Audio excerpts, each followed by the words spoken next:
খোকা বলল, সেই ছড়াটা শোনাও না মা আবার। সেই যেটা খুব প্রিয় ছিল তোমার এবং বাবার। মা বলল, তুই তো দেখি জ্ঞানের বটবৃক্ষ রে। কার লেখা? কি নাম ছড়াটার? বল তো আগে ঠিক করে। ওই যে গো মা, যে ছেলেটা রাঙা ঘোড়ায় চড়ে মাকে নিয়ে ঘুরত বিদেশ দিকে দিগন্তরে।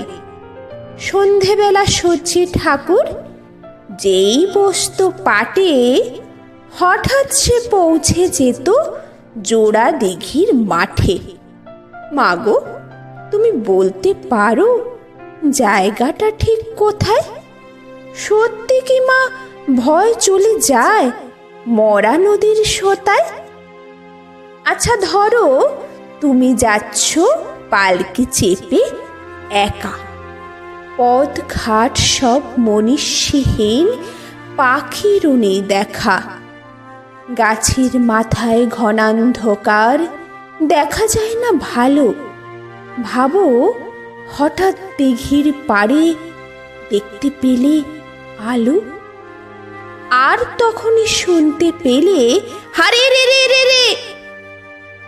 ধরো তুমি সিটিয়ে ভয়ে পালকির এক কোণে চুপটি বসে আমার কথা ভাবছ মনে মনে।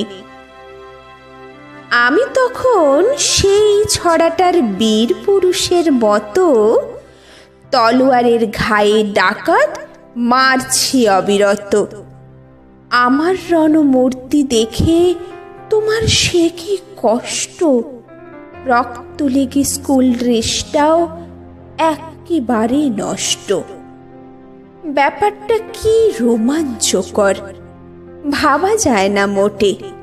ভাগ্যে যদি এমন সুযোগ একটি বারো জোটে, সবাইকে মা দেখিয়ে দেব 100 বছর পরেও রবি ঠাকুর বীর পুরুষ ঠিক আছে তোমার ঘরেও। এই যা দেখো, বলে ফেললাম কোন ছড়া কার লেখা। দোষ কিছু নেই, সবই তো মা তোমার কাছেই শেখা।